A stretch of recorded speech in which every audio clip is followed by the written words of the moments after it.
Aqui no Meteoro, a gente conversou com o professor Elias Jabbour, que é o professor brasileiro que você procura se você quiser compreender a China contemporânea, autoridade no assunto.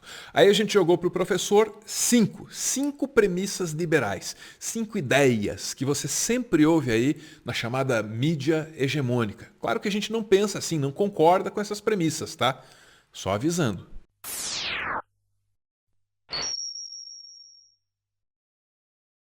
Premissa: o Estado deve ser administrado como uma empresa. Comparação mais batida que tem, professor. Eu acrescentaria, às vezes, também como uma casa, né? Também tem muito essa metáfora, né? Como a economia de uma casa. Existe um nome para isso na economia, que é a tal da falácia da composição, né? Ou seja, você não pode gastar mais do que você arrecada, né? Só um minutinho, só que eu estou com um problema aqui de conexão. Só um minutinho. O professor está um pouco pixelado, mas a gente está ouvindo bem. Agora, eu vou querer saber direitinho, Ana, quando o professor voltar a ouvir a gente, o que é a falácia da composição. Porque, de repente, Ana, se a gente entender como a falácia da composição funciona, a gente pode se livrar de outras dessas falsas premissas que levam a gente ao engano. O professor está de volta, eu vou perguntar. Professor, o professor mencionou aí a falácia, como é que é? Da composição. Explica para a gente o que é isso, hein? Cara, a falácia da composição é um erro que, dentro do chamado pensamento lógico, que tem como resultado uma afirmação equivocada, né? Ou seja, o que significa isso? Significa que, por exemplo, você, ao comparar o Estado com uma empresa,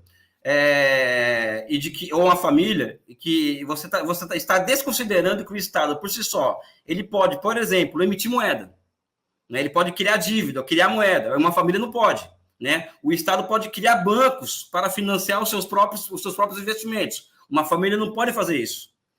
Né? E uma outra questão também, não é, que envolve essa questão. Existe uma polêmica na economia, que é uma polêmica mais antiga na economia, e é de fácil compreensão, que é a seguinte: o que vem primeiro, a poupança e investimento, né? Ou seja, então, todo mundo é levado a acreditar as zonas de casa, por exemplo, de que, olha, se eu não poupar, eu não posso gastar. E quando se pensa nas chamadas contas nacionais, o que se coloca? Olha, o crédito, ou seja, a relação crédito-PIB, ou seja, aquilo que os bancos podem prestar para a sociedade e para as empresas, deve estar no mesmo nível da poupança acumulada de uma sociedade. Ou seja, se uma sociedade tem 20% de poupança, né, ela só pode ter 20% de crédito, de relação crédito-PIB. Isso é uma falácia. Por quê? Porque a grande verdade é que o investimento deve vir primeiro. Porque o investimento ele vem primeiro, ele cria renda, não é? E a poupança acaba se transformando no quê? Se transformando em função da renda. Então, sem investimento primeiro, sem criação de moeda primeiro, não tem como haver poupança. Não é? Ou seja, então por isso, uma família não pode fazer isso. Não é? Uma família não tem condições de fazer isso. O Estado pode fazer isso. Vai criar moeda, vai investir, vai ter um chamado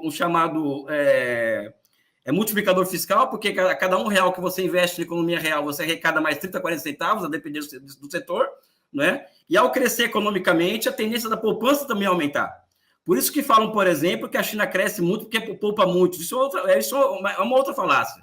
Mas, enfim, o Estado não deve ser administrado como uma empresa e nem como uma casa, muito pelo contrário. O Estado ele é o elemento gerador, em primeira e última instância, dos efeitos dos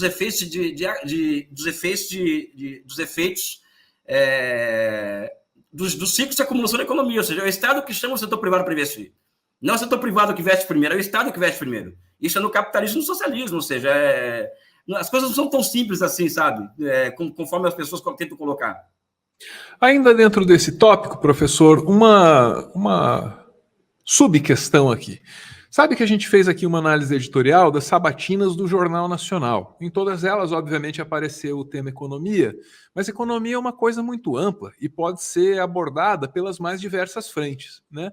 O Jornal Nacional, em todas as sabatinas, escolheu abordar o tema economia através de uma expressão chamada equilíbrio das contas. Apareceu em cada primeira frase de cada pergunta sobre economia feita a cada candidato. Equilíbrio das contas. Interessante, poderia ser fome, presente na primeira frase, ao invés de equilíbrio das contas. E aí eu vejo interesse tão profundo da mídia hegemônica a respeito do equilíbrio das contas, e queria ouvir o professor sobre isso, né? Como é que é o Brasil na comparação com outros países? Será que a gente, porque tem o que a gente arrecada no ano, que é o tal do PIB, não é isso, professor? E tem a dívida pública, que precisa ser auditada, etc. e tal, toda uma discussão super complexa, né? E tem a relação entre essas duas coisas, né? Quanto a gente ganha, o tamanho da dívida. Como é que estão os outros países nessa balança, professor? É muito feio o nosso exemplo, porque a imprensa está em pânico com isso todo dia. Eu acho que é feio acho que é feio pelo sentido oposto que a imprensa fala. Ou seja, o Brasil hoje, após pandemia, tem uma relação de dívida PIB, ou seja, PIB é o que o país produz, toda a riqueza nacional produzida durante o ano, né? O Brasil tem uma dívida PIB que não passa de 100%, ou seja, de 90% a 100%. Tá? Enquanto que Nossa, mas não é muito?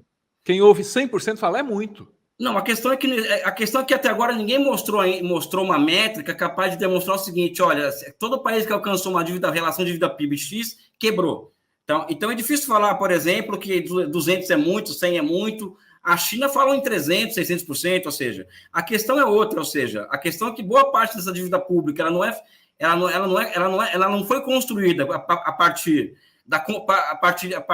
partindo do pressuposto de construção de bens e serviços. Boa parte dessa dívida pública é juros da dívida pública que vai sendo rolada, né, e que vai drenando as riquezas do país. E outra coisa, né, um país que ele não está provado empiricamente, com um país que se endivida em moeda própria, ou seja, a nossa dívida é em real, não é em dólar, né? Então, um país não pode quebrar em moeda, não quebra em moeda que ele mesmo emite. Isso é uma coisa que deveria ser óbvia. Né? Um país só quebra quando ele tem uma coisa chamada um problema de vulnerabilidade externa, como a Argentina está passando hoje. A Argentina não tem reservas cambiais, então a Argentina vive num sufoco muito grande porque ela não consegue importar aquilo que ela necessita para fazer a sua economia funcionar. O Brasil não. O Brasil tem reservas cambiais da ordem de 350 bilhões de dólares, né? E o mais interessante é que a presidente Dilma Rousseff, ela foi derrubada. E entre outras coisas, motivos, uma delas é que a dívida pública aumentou muito e que houve um descontrole da dívida pública. Então, o PT era incapaz de administrar a economia. 2 meses depois, sai um relatório do Banco Central que ficou famoso, dizendo o seguinte: olha, os fundamentos macroeconômicos do Brasil são excelentes. Nós temos grandes reservas cambiais, ou seja, o Brasil é um país protegido por grandes reservas cambiais. E todo país que tem grandes reservas cambiais não quebra, né? Ou seja, essa que é a questão, né? Então, o recado é: o país não quebra em moeda própria, só quebra se não tiver reserva externa, e a nossa relação de dívida PIB, ela é vergonhosa ao contrário, ou seja, ela poderia ser de 200%, o país poder querer aumentar o investimento público, existe espaço para isso, né? Não que o dinheiro seja infinito, né? Enfim, eu acho que é um terraplanismo, né, que é econômico, que vai se reproduzindo e se transformando em verdade absoluta, até entre economistas de esquerda, né? Você conhece a Bruzinhas? Porque, numa boa, eu acho que a Bruzinhas conhece você. Eu tô falando sério. Na Bruzinhas tem os seus memes, as suas séries, tem as suas causas sociais e tem os seus valores. E olha, isso não se expressa só nas estampas, não. As malhas são de algodão sempre certificadas. Tem respeito ao meio ambiente, a quem trabalha e a quem compra.